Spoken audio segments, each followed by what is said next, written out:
Un bon dimanche à tous. Aujourd'hui, dimanche 14 mars de l'an 2021. Donc, ça me fait plaisir d'être là. Ça me fait toujours plaisir d'être là, de toute façon, pour la prédication du dimanche matin de l'Église chrétienne évangélique en chemin. Donc, une bienvenue à tous ceux qui nous suivent.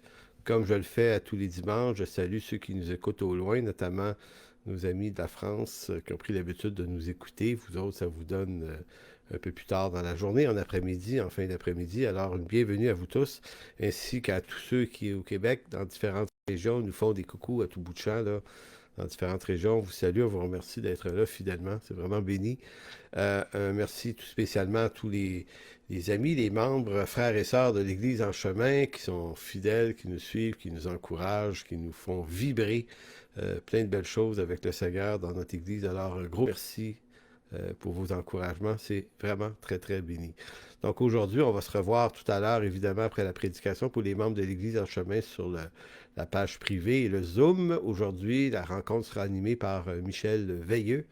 Et soit dit en passant, Guy Gravel, qui normalement est notre animateur officiel, aujourd'hui n'anime pas, mais c'est pas parce qu'il va mal, il va très bien, donc il va même être présent avec nous. Donc ça va être béni de le voir, il va peut-être nous donner un petit peu de ses nouvelles aussi, je l'espère. Donc voilà, notre frère est également ancien Jean-Michel Juste aussi, qui a eu des avaries avec sa jambe, hospitalisation, opération au genou, il va bien aussi, ça va de mieux en mieux. Donc, on est béni de voir que tout le monde se replace tranquillement, évidemment. Donc, aujourd'hui, on est dimanche, comme je vous disais, le 13, on est dans la séance 9 de la lettre de Paul aux Romains. Donc, on est rendu au chapitre 2. On commence le chapitre 2, mais j'ai choisi un titre qui vient du chapitre 3. Le chapitre 3, je vais lire un petit bout tout à l'heure, où il y a cette fameuse phrase qui revient à deux reprises, pas même un seul. Et dans l'expression de ce titre-là, pas même un seul, on sent bien que Paul tend à exclure toute personne qui pourrait se penser suffisamment juste par elle-même pour pouvoir être exclue de la condamnation qui s'étend à tous les hommes. Donc, on sent vraiment que les chapitres 1 et 2 et une partie du chapitre 3, c'est l'apôtre Paul qui tente de démontrer que qui que tu sois, quelle est quelle que soit l'expérience de ta vie, que tu aies eu une vie grossière dans le péché, les profondeurs du péché, ou que tu aies une vie dans la sainteté des hauteurs de la bienfaisance, tu es perdu pareil. Donc, tu n'es pas moins perdu parce que tu es une meilleure personne, tu es perdu de la même façon. Donc, ça explique que le salut ne sera pas donné pour les œuvres, donc le salut n'est pas par les œuvres bonnes, mais le péché n'est pas refusé pour les œuvres mauvaises non plus. Donc, Paul va établir dans sa théologie et dans la doctrine du péché cette idée absolument nécessaire que le salut est une grâce et le salut n'est jamais, jamais donné ou refusé en fonction du péché ou des œuvres, bonnes ou mauvaises. Donc, le péché, pardon, la rédemption n'entre dans aucun rapport avec les œuvres bonnes ou mauvaises. Et ça, c'est une excellente nouvelle. Euh, Ça pourrait paraître une nouvelle sévère, ça pourrait paraître très sévère, mais en réalité, la beauté de la chose, c'est que puisque personne ne peut y arriver par ses œuvres, ça veut donc dire que on n'essayera pas d'y arriver par ce moyen-là. Paul nous dit, allez pas dans ce chemin-là, ça ne marchera pas, même si vous arriviez à ne plus pécher et à ne faire que des saintes choses, ben, ça ne vous sauvera pas parce que le salut ne provient pas par cette avenue, il est une pure grâce de Dieu, un don de Dieu. Donc, c'est Romains chapitre 2, les versets 1 à 11, qu'on va lire un petit peu plus tard. Juste avant, on fait une rétrospective, mais on essaie de comprendre l'intelligence des propos de Paul. Il faut comprendre que Paul, en écrivant cette lettre aux Romains, Paul est structuré. Paul, c'est un auteur, hein, c'est un écrivain, c'est un homme extrêmement instruit. Certains le qualifient même de savant de son époque. Donc, Paul a structuré sa lettre aux Romains. Donc, on ne peut pas conclure à partir du chapitre 1 tout ce que Paul a à dire sur le péché, le salut et la grâce. Il faut, il faut évoluer dans son texte et comprendre que chaque chapitre met la table à une compréhension du salut un peu plus loin. Donc, on ne tire pas de conclusion du chapitre 1, on essaie juste de le comprendre. Donc, ce que Paul fait au chapitre 1 de la lettre aux Romains, c'est qu'il expose, et le chapitre 1, c'est ce qu'on a vu dans les dernières semaines, c'est qu'il avait exposé, vous vous souvenez bien, la condition pécheresse de l'homme dans sa dimension universelle. Vous voyez ce que ça veut dire dans sa dimension universelle? C'est-à-dire qu'il explique à quel point l'humanité est pécheresse et il mentionne une quantité extraordinaire de comportements grossiers qu'il considère être inexcusable devant Dieu. C'est pour ça que je dis on ne peut pas tirer de conclusions hâtives. L'intention, c'est pas d'accuser ici quiconque de porter ces péchés-là en lui, c'est de démontrer plutôt quel est l'effet, l'effort ou les ravages que le péché a fait sur la conduite, sur l'humanité complète depuis Adam jusqu'à la fin. Donc, on avait vu qu'au verset 23 du chapitre 1, l'homme est coupable d'abord parce qu'il a changé la gloire de Dieu, du Dieu incorruptible, en image représentant l'homme corruptible. Donc, ça, c'est le premier point d'accusation que Paul amène sur l'humanité. Verset 25, il disait, il est coupable d'avoir changé la vérité de Dieu en mensonge. Et là, ici, donc, pour cette raison-là, l'homme est inexcusable. Et ici, l'homme, on va l'entendre selon ce que j'appellerais l'expression le générique. Qu'est-ce que ça veut dire, l'homme générique? L'homme générique, c'est l'homme au sens de l'humanité. Ça inclut homme, femme, enfant, vieillard. Donc, c'est l'homme avec un grand H. Donc, on dit l'homme générique, l'expression qui inclut l'humanité. Donc, l'homme est coupable, inexcusable. La troisième raison qui le rend inexcusable, c'est au verset 25 du chapitre, verset 26. Il est coupable parce qu'il ne s'est pas soucié de connaître Dieu. Donc, l'homme est coupable et inexcusable pour trois raisons. Il a changé la gloire du Dieu incorruptible en choses corruptibles. Il est coupable d'avoir changé la vérité de Dieu en mensonge. Et il est coupable et inexcusable de ne pas être soucié de connaître Dieu. Donc, c'est ça en quoi l'homme est inexcusable. Et c'est aussi la raison, Paul nous dit dans ce chapitre, pourquoi Dieu a livré l'homme, l'homme au sens générique encore une fois, il l'a livré à son propre cœur de telle sorte que l'homme s'est laissé gagner par toutes les dimensions des diverses abominations possibles. Donc, on ne conclut pas de ce texte du chapitre 1 quelque chose, on comprend comment Paul avance dans son explication, et lorsqu'il termine son explication du chapitre 1, lorsqu'il termine le chapitre 1, il n'a pas terminé l'explication. C'est pour ça que ça nous trompe, chapitre 1, chapitre 2, on dit, OK, en 2, il rentre dans d'autres choses. Mais en réalité, il est dans sa continuité. Vous savez, sur la question de l'homosexualité, telle qu'elle est décrite dans le chapitre 1, il y a deux faux raisonnements qu'on peut en tirer. D'abord, se servir de ce texte-là pour accuser les homosexuels, mais Paul n'est pas en train d'accuser ici, il est en train de démontrer la culpabilité. L'homosexualité ici rentre dans un ensemble de conditions, de déclinaisons. En d'autres mots, Paul est en train de dire, voici jusqu'à où peut conduire la condition pécheresse lorsque Dieu livre cette humanité à elle-même. Ben, voici toutes les déclinaisons. Donc, ici, là, il ne pointe pas personne en particulier, il pointe tout le monde en totalité, tous les hommes et toutes les déclinaisons possibles. Donc, vous ne pouvez pas vous servir du texte pour dire Dieu est contre l'homosexualité, juste à partir de ce texte-là. En d'autres mots, vous forcez l'intention de Paul. Parce que Paul, ici, c'est pas ça son intention. Il ne vise pas eux en particulier, il vise l'humanité. De la même façon, j'ai vu des fois chez certains chrétiens qui approuvent l'homosexualité, eux, ils vont faire le contraire. Ils vont dire, dans le chapitre 1, Paul, ce qu'il vise, c'est la débauche et non pas nécessairement la pratique de l'homosexualité. Eh bien, c'est faux aussi. Il faut juste honorer le texte pour ce qu'il dit et non pas lui donner une teinte qui ferait notre affaire si tant est qu'on veut justifier la pratique ou qu'on veut absolument la culpabiliser. Paul, dans le chapitre 1, ne fait ni l'un ni l'autre. Il est dans ce qu'on appellerait un rapport descriptif de la condition universelle et générique de l'homme. On appelle ça suivre le texte selon une saine herméneutique, une bonne interprétation. On ne force pas le texte autant que possible. C'est une discipline extrêmement importante ici.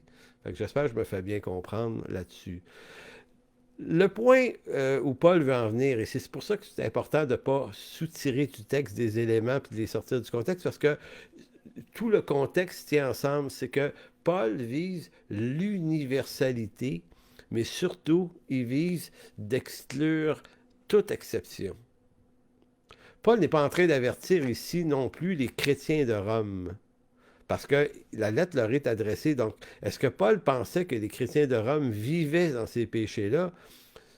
Peut-être que certains avaient des faiblesses, et sûrement même, comme nous d'ailleurs aujourd'hui encore, peuvent avoir des faiblesses, des tentations, des chutes dans ces péchés-là.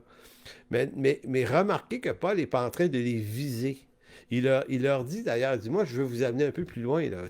En d'autres mots, il les considère comme des croyants matures dont la foi est réputée dans le monde entier.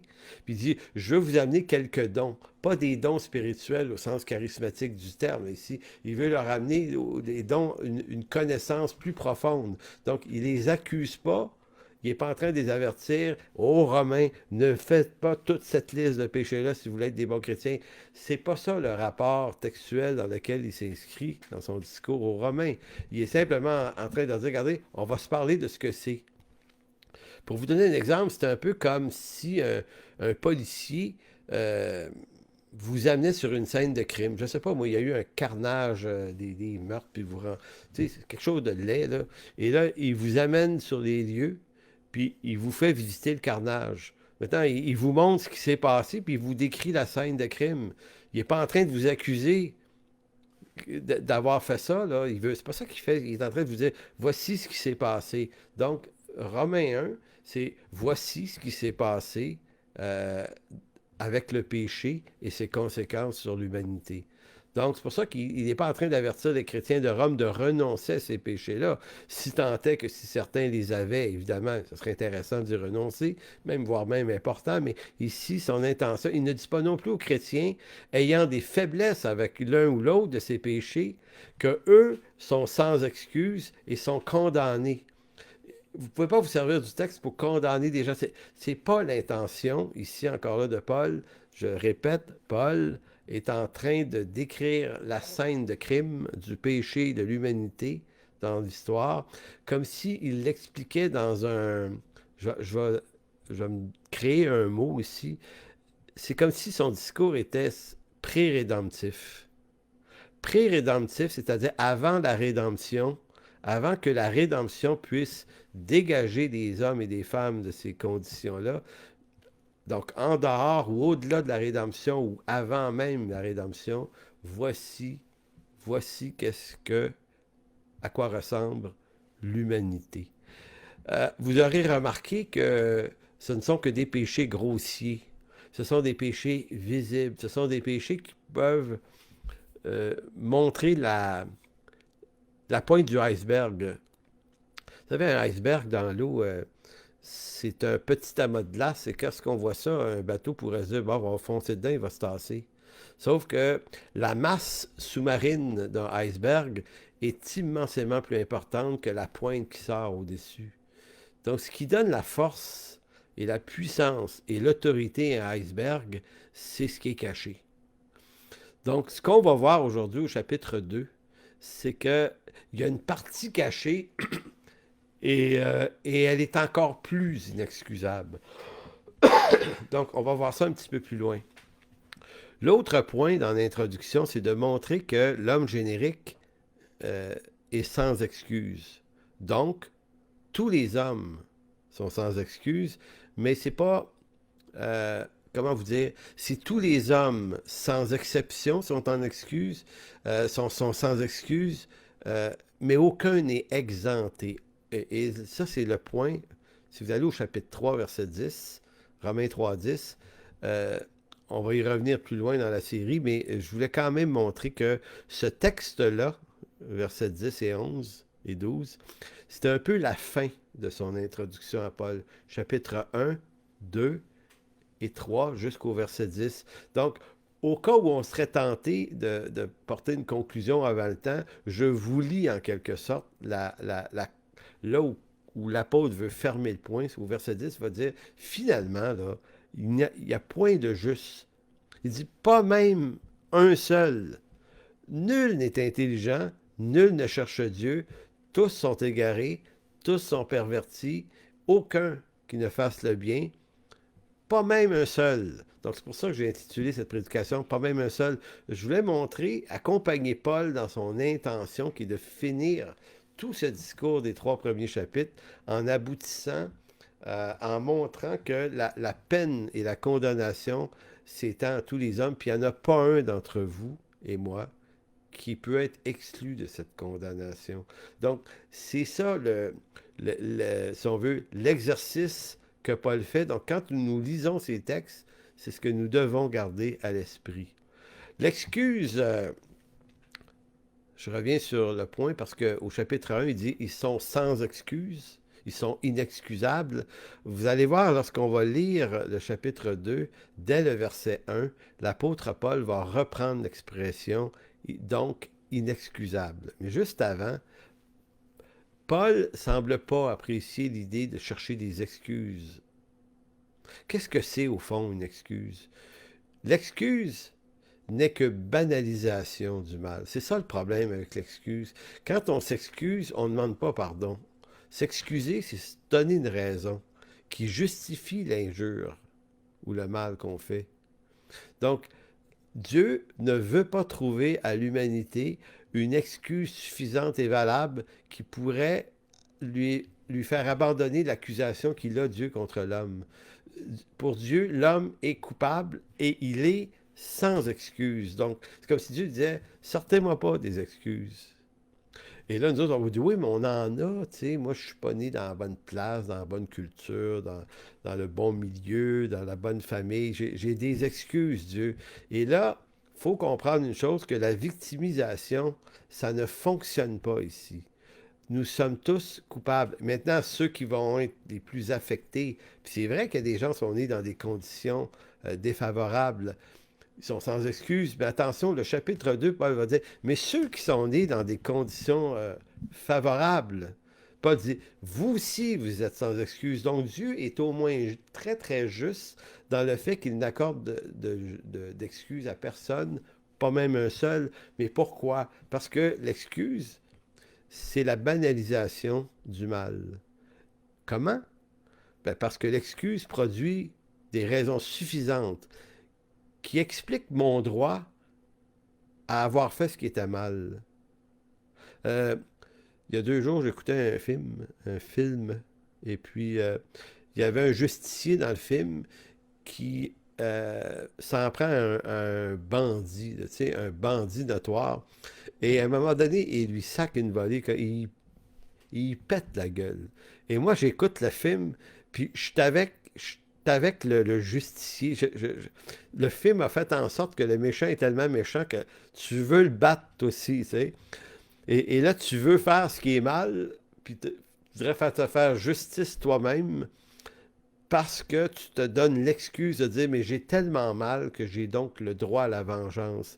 Et là, vous voyez ici, là, ce texte-là nous dit que il y a seulement à Dieu qu'appartient la vengeance.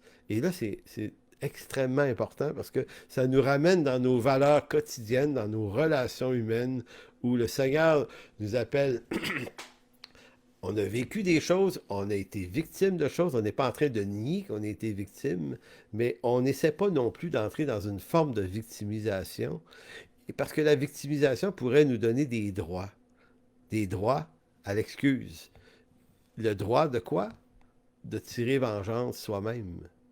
Et que si je me venge, je dis, ben voilà, moi j'ai des excuses, c'est pour telle raison. Voyez-vous, donc l'Écriture, là, nous amène très, très loin. Donc, ça aussi, ce ne sera pas excusable. Donc, l'excuse, si on l'utilise, devient banalisation du mal que je fais. Pourquoi? Parce que l'excuse produit des raisons suffisantes pour expliquer mon droit à faire ce qui est mal. L'excuse finit par attirer la tolérance de mon propre mal, je le tolère, et voire même dans une autre étape, à l'acceptation du mal. Et l'étape suivante, c'est je le justifie et l'accepte complètement. Donc, banalisation, tolérance, acceptation, puis justification du mal. Et dans cette chaîne de conditions, vous avez, vous avez les meurtres et les guerres de l'histoire de l'humanité. Lorsque des peuples, lorsque des gens se sont attaqués à d'autres peuples et ont fait des génocides, c'est qu'ils s'étaient trouvé des raisons.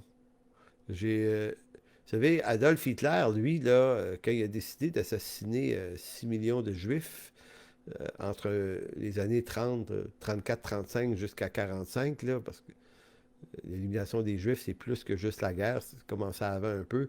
Euh, il s'était bâti un raisonnement qui justifiait. Il y avait une excuse. Les Juifs étaient coupables de ceci, ceci, ceci, ceci et cela. Donc, nous avons le droit comme peuple là, de les éliminer. Et son discours était à ce point convaincant que les excuses qui se donnaient pour activer ce plan machiavélique, machiavélique, diabolique, je dirais, d'assassiner le peuple juif, ben, il a réussi à convaincre un peuple d'embarquer avec lui là-dedans. Pas tout ce peuple, il y a beaucoup d'Allemands qui étaient contre lui, mais il a réussi. Donc, vous voyez à quel point c'est extrêmement délicat, cette affaire-là, et ça montre à quel point on doit faire très attention à comment on regarde les choses, comment on regarde les gens, comment on regarde les situations, les jugements qu'on porte sur les autres, les jugements qu'on porte sur la société, puis actuellement sur les gouvernements. Donc, beaucoup de gens se convainquent de certaines choses sur ce qui se passe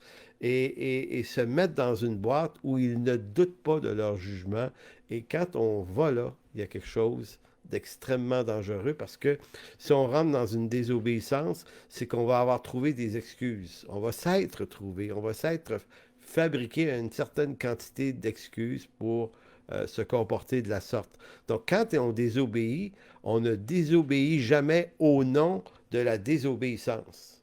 On dit, non, non, j'obéis à quelque chose qui est supérieur au fait de ma désobéissance. En d'autres mots, on passe nos vies à se trouver des excuses et des justifications. Maintenant, c'est ce que Paul est en train de traiter ici. Maintenant, il va dire, OK, tu ne te comportes pas comme les gens du chapitre 1 dans la débauche profonde, mais tu es aussi inexcusable pour des raisons plus fines, plus subtiles, moins visibles, ce qui se cache en dessous. Donc, pourquoi Dieu ne veut pas excuser nos péchés, même les plus subtils? Habakkuk 1,13 va dire, c'est parce que tes yeux sont trop purs pour voir le mal. Tu ne peux pas regarder l'iniquité. Habakkuk 1,13. Dieu ne peut concevoir le mal en sa présence. Sa sainteté, euh, l'intensité de sa sainteté fait que le pécheur, comment vous dire, part en fumée dans sa présence. C'est pas pour rien que lorsqu'il y a des théophanies dans l'Ancien Testament, l'ange de l'Éternel qui apparaît à Abraham ou qui apparaît aux parents de Gédéon, si je me souviens bien, les quelques fois où l'ange de l'Éternel apparaît et que la sainteté de l'Éternel semble être présente, que font les hommes? Ils se prosternent en terre. Maintenant, ce n'est pas un temps de louange comme on pourrait le penser, là. C'est pas un temps de réjouissance. À toutes les fois que ça arrive, c'est un temps de crainte. Ils étaient saisis de crainte. Ils se sont prosternés, chacha en hébreu. Prosternés, chacha, contre terre. Et pourquoi contre terre? Parce que ils ont cette idée que je ne peux pas regarder Dieu. Je n'ai pas le droit. Si je le regarde, je vais être désintégré. C'est pour ça que Ésaïe, dans le chapitre 6 d'Ésaïe, lorsqu'il rentre dans cette présence de Dieu, là, il est pris, il est saisi de crainte, il s'est dit, mes yeux ont vu, je vais mourir. Donc, comprenez-vous que la sainteté de Dieu ne permet ni le péché, mais elle ne permet pas non plus les excuses. Donc, c'est vraiment cette idée que Paul essaie d'amener. Alors, que fait Dieu avec le mal? Si Dieu ne peut l'excuser, hein? Si Dieu ne peut pas l'excuser, qu'est-ce qu'il fait? Ben, il fait deux choses avec le péché. Il le juge d'abord très sévèrement. Très, très sévèrement. Et deux, il pousse l'homme à la repentance. Donc, il le juge et il en délivre par le salut, mais il ne l'excuse pas. Donc, allons dans Romains 2, verset 1. Au fond, le chapitre 2, c'est la suite du chapitre 1, au sens où si Paul n'excusait pas les péchés grossiers dans le premier chapitre, bien, vous allez voir que dans le deuxième chapitre, Paul ne donne aucune excuse à ceux qui voudraient s'exclure. Je vais le dire comme ça. À ceux qui seraient tentés de s'exclure de la liste des inexcusables du chapitre 1. Tu sais, parce que après avoir lu la liste, on pourrait se dire, ah oui, mais moi, je ne suis pas comme ça. Alors, ceux qui se croient meilleurs et qui peut-être qui le sont meilleurs que la gang du chapitre 1, ben, ils mangent une volée au chapitre 2. Donc, ô homme, verset 1, ô homme, qui que tu sois qui juge, tu es inexcusable. Donc, c'est au tour de la deuxième gang d'être trouvé sans excuse. Hein? Vous vous souvenez, j'avais dit au chapitre 1, ils sont donc inexcusables. Ben, ici encore, tu es donc inexcusable. Le mot homme ici, ô homme, les commentateurs se posent la question, de quel homme s'agit-il? Avait-il une personne en vue? Ben, probablement qu'il parle au sens de ô homme générique, encore une fois. L'homme dans sa généralité. Certains vont dire l'homme, probablement que Paul a à l'esprit, l'homme qui se croit très juste.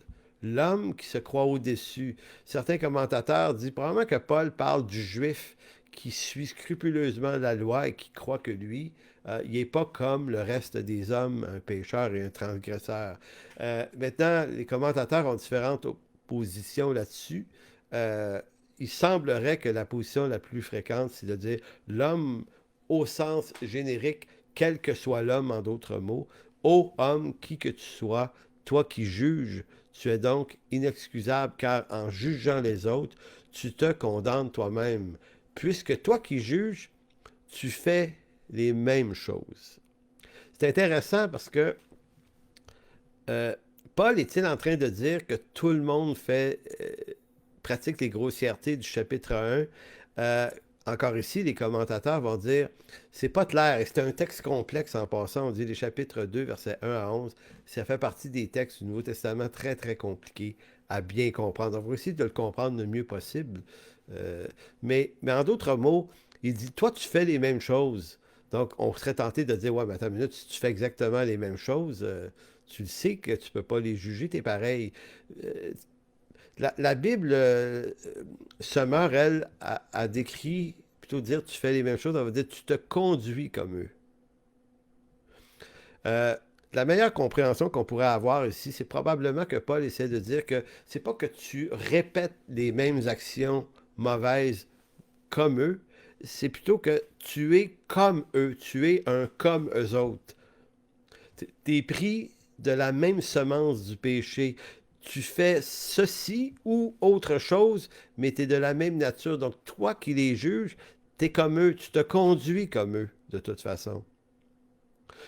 Verset 2, il dit, nous savons en effet que le jugement de Dieu contre ceux qui commettent de telles choses, et il faut remarquer que Paul répète 4 fois entre le verset 1 et 4, tu fais les mêmes choses, mais sous des formes différentes. Et au verset 1, c'est tu fais les mêmes choses. Au verset 2, ceux qui commettent de telles choses. Au verset 3, ceux qui commettent de telles choses et qui les fait. Donc, je vous lis ça, là, je voulais juste apporter ça à votre attention. Il y a vraiment une insistance, en d'autres mots, quand Paul répète la même idée 4 fois dans 2, 3 versets, c'est parce qu'il veut qu'on retienne qu'on retienne l'idée. Donc, verset 2. Nous savons en effet que le jugement de Dieu est contre ceux qui commettent de telles choses. Et selon la vérité, ô penses-tu aux hommes qui jugent ceux qui commettent de telles choses et qui les fait? Tu échapperas, toi, au jugement de Dieu?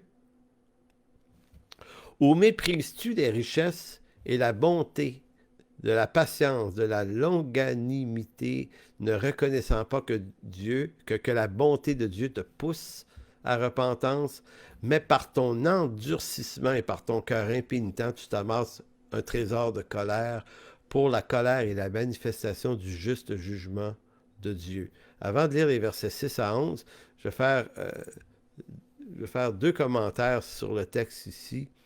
D'abord, te pousse à la repentance.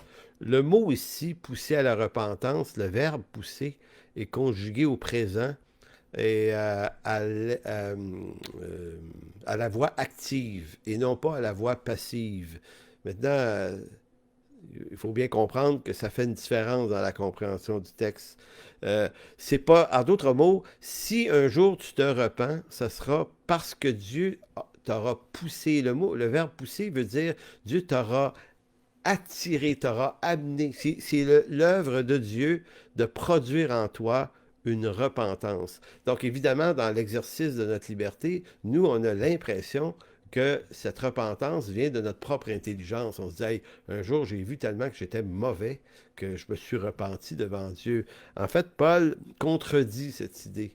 Il te dit, si un jour Dieu t'a poussé à la repentance, c'est parce qu'il a produit l'effet, lui.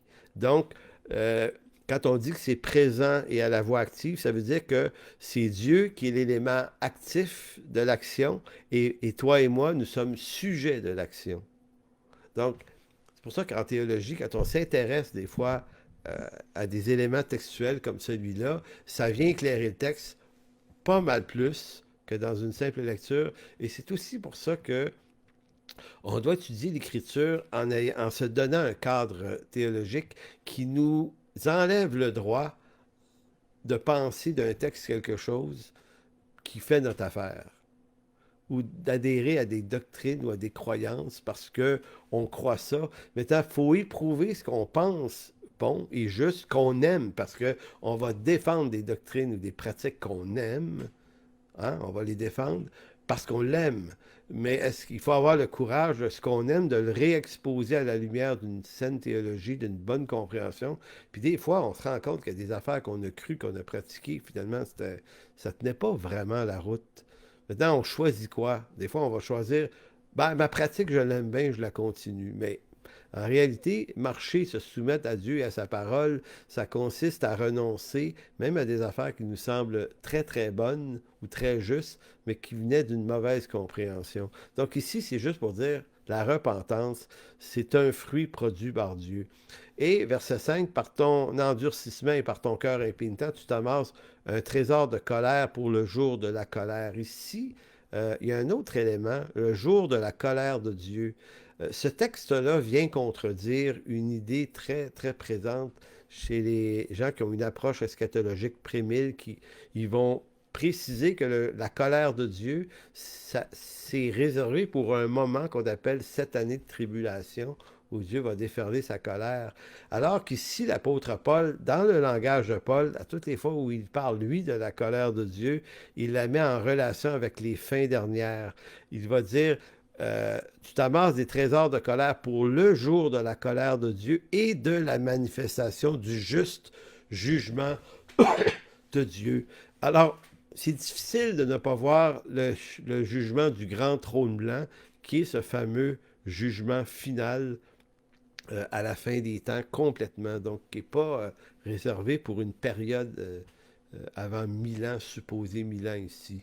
Bon, et là ici, verset 6, il dit, « Et qui rendra à chacun selon ses œuvres, réservant la vie éternelle à ceux qui par la persévérance à bien faire cherchent l'honneur, la gloire et l'immortalité. » Très important, les catholiques se sont souvent saisis de ce texte-là pour dire, ben, si tu fais des bonnes choses, des bonnes œuvres, tu vas être sauvé. Mais en fait, la persévérance à bien faire cherche l'honneur, la gloire et l'immortalité. C'est ceux qui auront répondu à l'œuvre du Saint-Esprit de se laisser inviter à la repentance. Verset 8, « Mais irritation et la colère à ceux qui, par esprit de dispute, sont rebelles à la vérité, et obéissent, on dirait plutôt à l'injustice. Tribulation et angoisse sur toute âme d'homme qui fait le mal, sur le juif premièrement, puis sur le grec, on pourrait dire également. » Verset 10, « Gloire et honneur et paix pour quiconque fait le bien, pour le juif premièrement, puis pour le grec, car devant Dieu, il n'y a point d'exception de personne. » Donc, encore ici, faire le bien ou faire le mal ici, c'est pas en relation avec les œuvres, parce qu'on pourrait dire, oui, mais Paul est en train prêcher un salut par les œuvres. Si tu fais le bien, tu vas avoir l'immortalité. Si tu fais le mal, tu vas avoir, si on veut, la punition éternelle. Mais il faut rester dans le contexte tout le temps. Le contexte de la lettre de Paul, c'est que faire le bien, c'est de laisser Dieu, de laisser entrer dans la repentance dans laquelle Dieu nous pousse activement.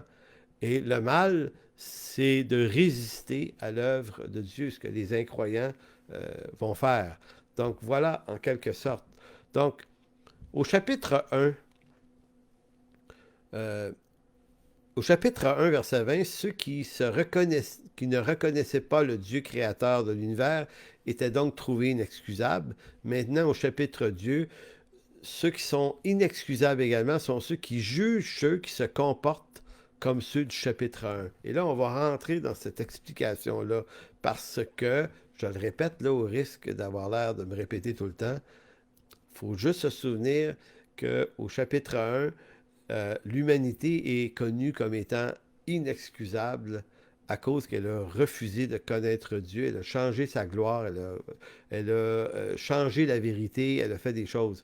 Maintenant, euh, Paul n'arrête pas là. Au chapitre 2, il va clouer le cercueil de tout homme qui pourrait se dire pas comme ceux du chapitre 1. Donc, voilà une déclaration surprenante. Tu sais, quand il dit « tu fais les mêmes choses », c'est une déclaration surprenante car tous les hommes ne se livrent pas forcément aux péchés grossiers tels qu'ils sont énumérés au chapitre 1. Alors pourquoi l'apôtre Paul tient-il autant à mettre tous les hommes dans le même panier? Il y a deux façons de comprendre le texte. Les deux ne s'excluent pas mutuellement. C'est peut-être l'une ou l'autre des deux, ou peut-être les deux qui sont vrais. Premièrement, quand il dit « t'es donc inexcusable parce que tu fais les mêmes choses », ce serait dans le sens où la conduite des hommes, de tous les hommes, origine de la même source de dépravation adamique. Et ce, même si tous les hommes n'ont pas une conduite aussi dépravée que la quantité de péché du chapitre 1. Donc, Paul va dire, tu fais les mêmes choses au sens que tu fais partie de cette même race. Tu es contaminé. Tu es contaminé par la même source que ceux qui font ces choses. Maintenant, cette idée-là, dans l'Écriture, elle revient, et on va voir dans quelques instants, les idées qui défendent énormément cette idée-là. Donc, tu n'as pas besoin d'avoir fait tout ça pour être tout aussi condamnable que ceux qui font toutes ces choses mauvaises. L'autre point, c'est que, et là c'est le deuxième point ici, c'est que dans notre forme d'aveuglement, il est effectivement fréquent que nous faisions, que nous jugeons chez les autres des comportements que dans notre aveuglement, on ne se rend pas compte. Je me souviens, je vous donne une anecdote, mais il est vrai pour moi sans doute, là, puis pour tout le monde. C'est qu'il y avait une dame qui m'avait dit une fois, que je connaissais assez bien, qui m'avait dit, moi là, les gens qui me tapent le plus ses nerfs, là, les gens, je suis pas capable, c'est les hypocrites qui parlent dans le dos des gens. Elle dit, moi là, je suis pas capable. Puis, je me souviens que ça m'avait saisi parce que dans le milieu, c'était la personne qui le faisait le plus, ça, parler dans le dos des autres. Puis je me disais, OK, c'est étonnant. Et j'ai pas su quoi répondre. J'aurais pu lui dire, ouais, mais tu fais pareil, t'es pire. Mais bon, j'ai pas voulu être méchant avec la personne. Mais ça m'avait vraiment beaucoup frappé. Ça fait au moins 30 ans de cette affaire-là. Je me souviens, j'étais jeune croyant.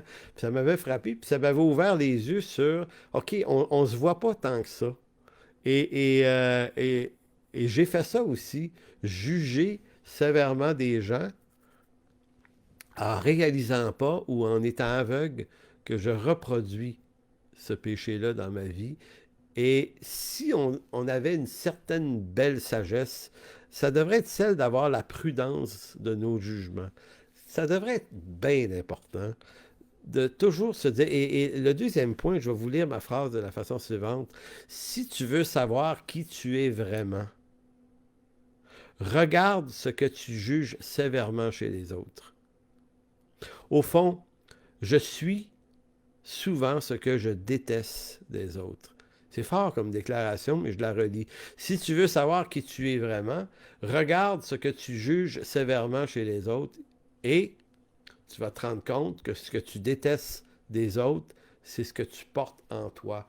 Et si on comprend bien cette réalité-là, il y a de la sagesse ici parce que, euh, effectivement, et moi je le sais pour moi-même, je l'ai fait l'exercice, que ce qui me tape ses nerfs, ces autres, c'est un reflet de ce que je suis.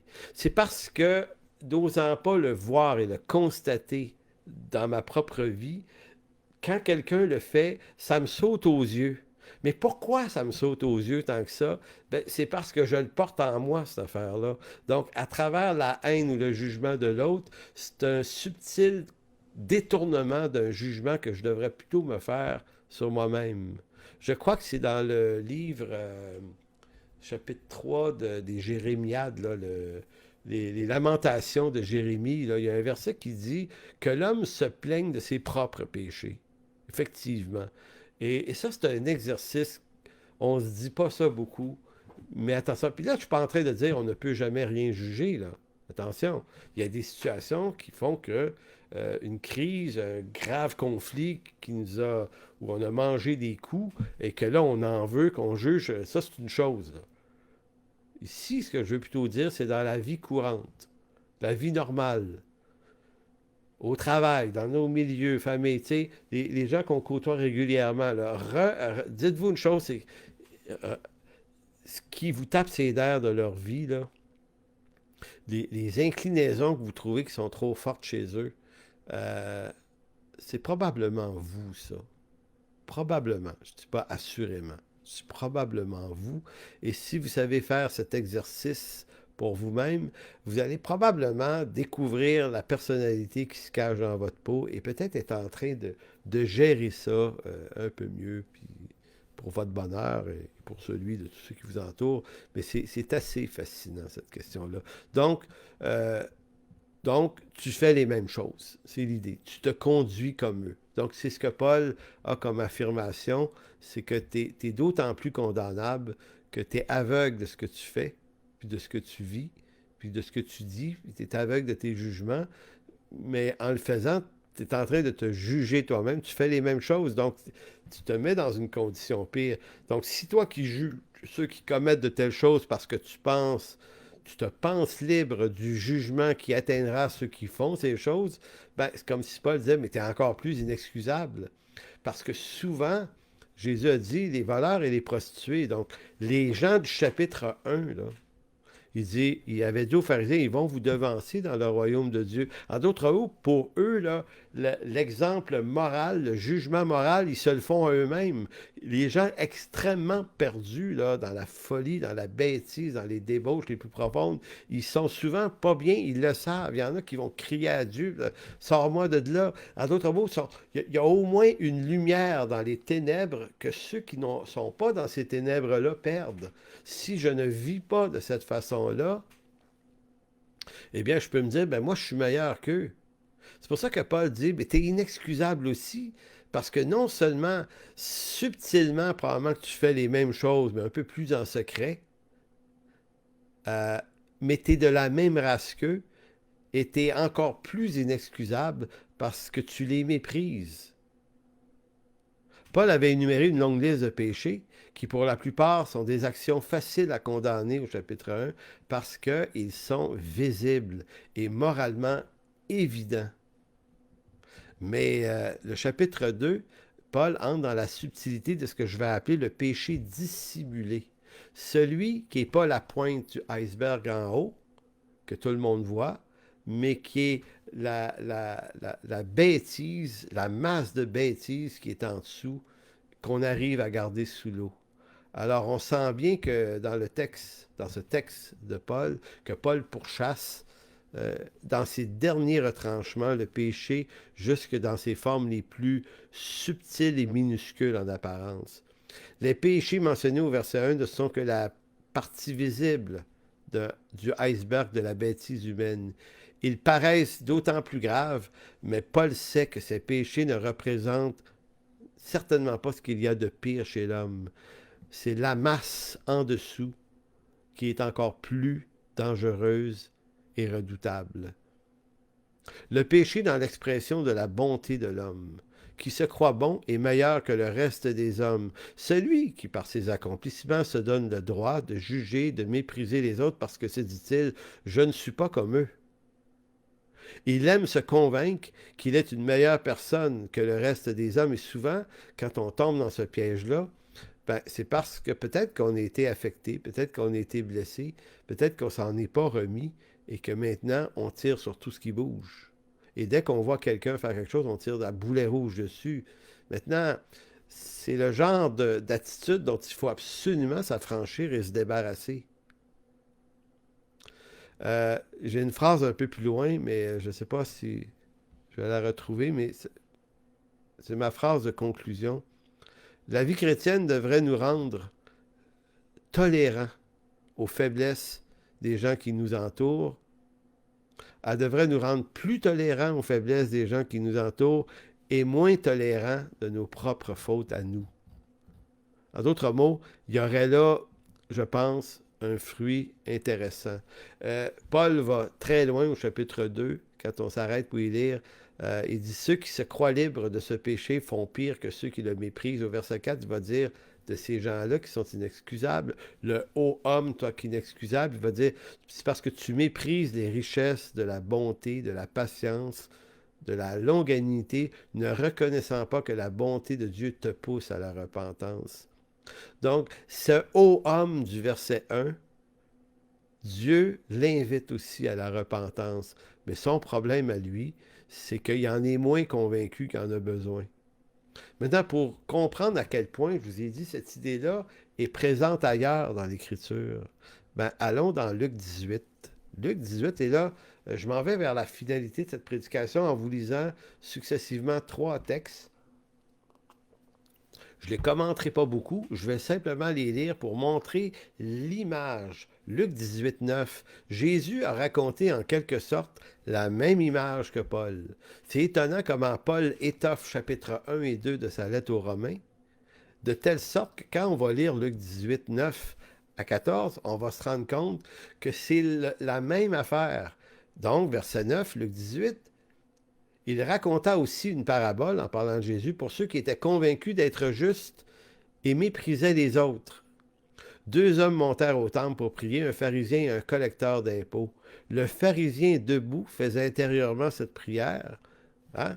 Vous allez voir, le pharisien, c'est le haut homme du chapitre 2, lui. Il dit « Ô Dieu, je te remercie de ne pas être avare, malhonnête et adultère comme les autres hommes, et en particulier comme ce collecteur d'impôts là-bas. » Là, je suis dans la semeur. Hein. Il dit, moi, je jeûne 2 jours par semaine, je donne à 10% de tous mes revenus. Voyez-vous, il accuse le publicain, donc le collecteur d'impôts, de pratiquer certains des péchés du chapitre 1 de Romains. Et au verset 13, le collecteur d'impôts, lui, qui est un gars du chapitre 1 de Romains, là, il est dans cette gang-là, le collecteur d'impôts se tenait dans un coin retiré, il n'osait pas même lever les yeux au ciel, mais il se frapperait la poitrine et murmurait « Ô Dieu, aie pitié de moi qui suis un pécheur. » Verset 14, la conclusion de Jésus, c'est « Je vous l'assure, c'est ce dernier et non pas l'autre qui est entré chez lui déclaré juste par Dieu, car celui qui s'élève sera rabaissé et celui qui s'abaisse sera élevé. » On a les chapitres 1 et 2 de la lettre aux Romains dans cette histoire de Jésus, en quelque sorte. Donc, Paul connaît mieux que quiconque le caractère insidieux de ce péché du pharisien, qui consiste à se croire plus juste que le reste des hommes. Pourquoi Paul? Allez dans 1 Timothée 1, 12 à 17. 1 Timothée 1, 12 à 17, où Paul raconte sa propre histoire. Paul est le gars du chapitre 2, lui, de Romains. En d'autres mots, le haut homme, c'est probablement aussi un apôtre Paul avant d'être apôtre.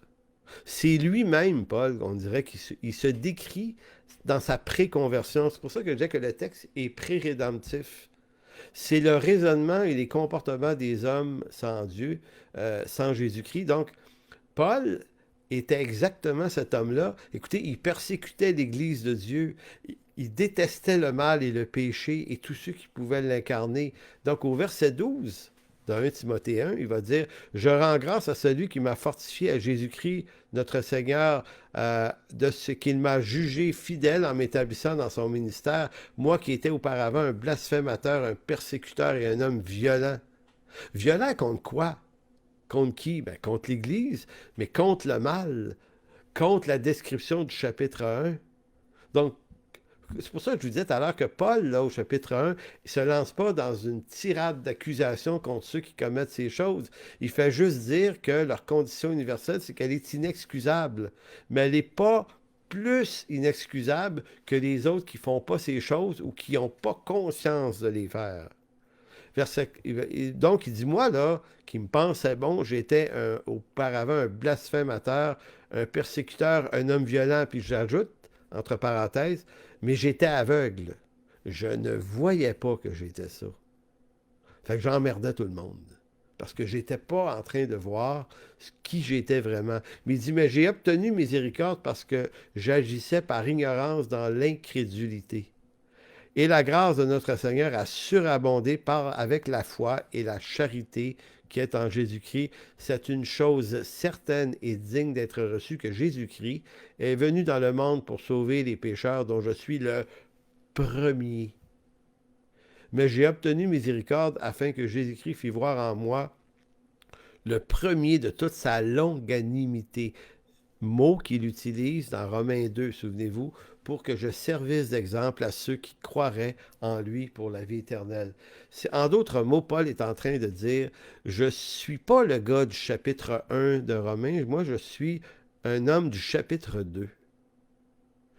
Et j'étais le plus parfait des imbéciles parce que j'étais pas en train de voir que tout ça exprimait ma haine, mon blasphème, mes persécutions, c'était ma violence que les gens goûtaient.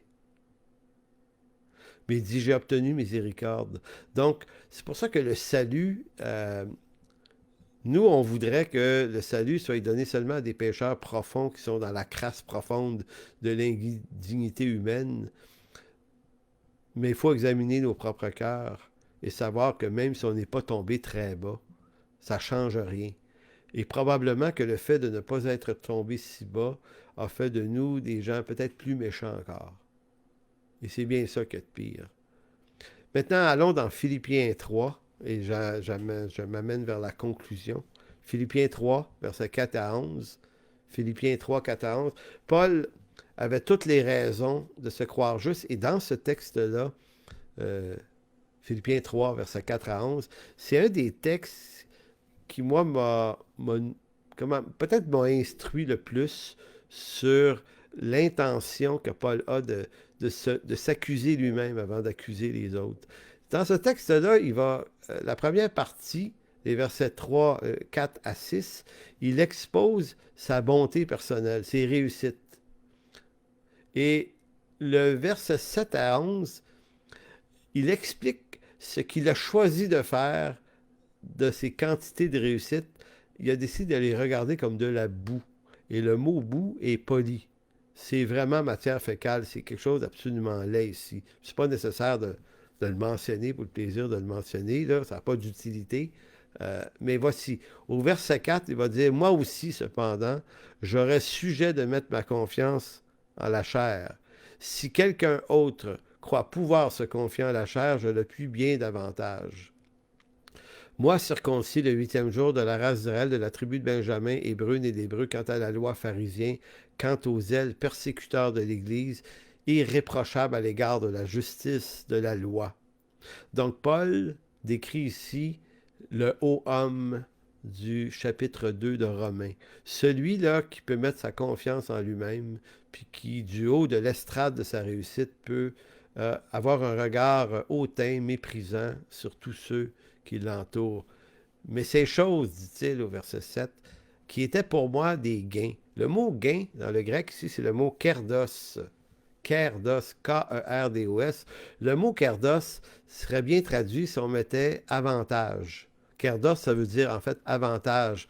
Donc, mais ces choses qui étaient pour moi des avantages Sur quoi? Sur qui? Ben, des avantages sur ceux qui sont pas aussi saints que moi. Donc, moi, là, Dieu m'avait donné des avantages parce que je suis né dans le bon peuple, dans la bonne tribu, de la bonne façon, circoncis la bonne journée. J'ai reçu les oracles de l'Éternel. On pourrait ajouter à la liste des avantages de Paul une quantité de bonnes choses. Paul était rigoureux avec lui-même dans sa communion, sa relation avec Dieu. C'était un homme, il va dire, écoutez, c'est comme si là, Paul a presque en train de nous dire, moi, là, j'ai le péché grossier, j'ai jamais touché à ça, là. Et il avait probablement raison. Moi, là, je me suis toujours gardé loin. Il dit, j'étais irréprochable à l'égard de la justice de la loi. Donc, imaginez, là, la pureté, la bonté, la sainteté. Ben, la bonté, non. Pureté et sainteté de l'homme. Mais il dit, mais ces choses qui étaient pour moi un avantage ou désavantage, je les ai regardées comme une perte à cause de Christ. Parce que ma bonté, ma sainteté personnelle, devant la bonté et la sainteté de Christ, ben, ma bonté paraisse comme de la cochonnerie. C'est ça qu'il est en train de dire. Il me dit, et même je regarde toute chose comme une perte à cause de l'excellence de la connaissance de Jésus-Christ, mon Seigneur, pour lequel j'ai renoncé à tout, et je les regarde comme de la boue. C'est un mot, là, ici, c'est de la saleté profonde, excrément, là. Je regarde ça comme de la boue afin de gagner Christ et d'être trouvé en lui, non avec ma justice, celle qui vient de la loi, ou on pourrait dire de mes réussites donc, mais avec celle qui s'obtient par la foi en Jésus-Christ, la justice qui vient de Dieu par la foi, afin de connaître Christ et la puissance de sa résurrection et la communion de ses souffrances en devenant conforme à lui dans sa mort, pour parvenir, si je puis, à la résurrection des morts. En finalité de quoi, deux applications en conclusion de tout ce qu'on a vu aujourd'hui, c'est que connaître la puissance de Dieu et connaître Christ et la puissance de sa résurrection et la communion de ses souffrances. En d'autres mots, vous espérez peut-être vivre plus avec Christ. Euh, ben, assez simplement, éloignez-vous du jugement que vous avez contre les autres qui sont extrêmement pécheurs. Et comment vous dire, ayez un regard honnête et sain sur vous-même, sain et saïenne. Il y a comme une honnêteté qui est recherchée ici, une clairvoyance de soi-même, une authenticité à dire le plus gros problème, c'est pas tant les autres. Mon pire ennemi, il se cache au fond de mon propre cœur. Si on a à juger des situations, dans une église, je ne suis pas en train de dire que rien ne se juge, mais les choses doivent se juger suivant un protocole précis que l'Écriture donne, et c'est ça. Maintenant, moi, mes petits jugements, mes mépris contre les gens autour de moi, ben, j'apprends à m'éloigner de ça. Et il y a quelque chose qui est béni. Et l'apôtre Paul a fait cet exercice-là, ce qui me donnait des avantages sur les autres, ou contre les autres, parce que quand on est très bon puis qu'on réussit beaucoup, c'est pas pour les autres, mais on réussit contre les autres quelque chose. On est fou de même. Paul abandonne cette traque-là, puis j'ai tout regardé ça comme de la boue. Je n'ai voulu garder que Jésus. Personne d'autre que Jésus. Il y a un super beau chant qui s'appelle de même, là. J'oublie l'air, mais que Jésus, de Fernando Ortega. En tout cas, bref. La conclusion, donc, la vie chrétienne devrait nous rendre plus tolérants aux faiblesses des gens qui nous entourent et moins tolérants pour nos propres péchés. Il y aurait comme un exercice, un saint exercice à avoir ce regard-là sur l'autre.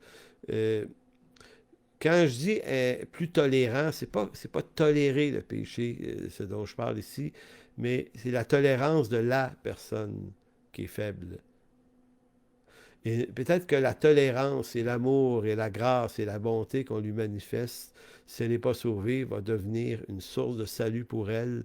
Sinon, si elle est sauvée, peut-être que notre tolérance, notre amour, notre affection va aussi devenir un accompagnement de délivrance pour la personne. Et si on a des jugements sévères à porter, ben, portons-le contre nous-mêmes, parce que ça pourrait nous faire progresser davantage dans la foi.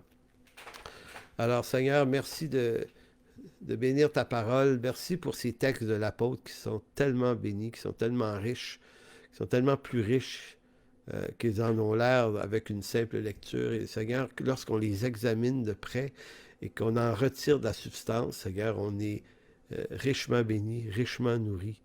Et Seigneur, merci que, que tu nous dises qu'on est inexcusable et que pas un seul, pas même un seul va trouver des excuses parce que en excluant universellement toute la race humaine, tu es en train de nous dire de même pas essayer de devenir juste par nous-mêmes, de pas essayer ça. C'est une voie de perdition, mais tu nous invites à ta grâce seule, à accepter notre parfaite et complète culpabilité, mais sans crainte d'un jugement, parce que ce jugement-là, lorsqu'on te le confie, tu prends sur toi le jugement qui nous était destiné, cette colère, tu l'as subi à la croix, Jésus, afin qu'on en soit parfaitement et complètement délivré et qu'on puisse vivre des bontés et des richesses de ta grâce.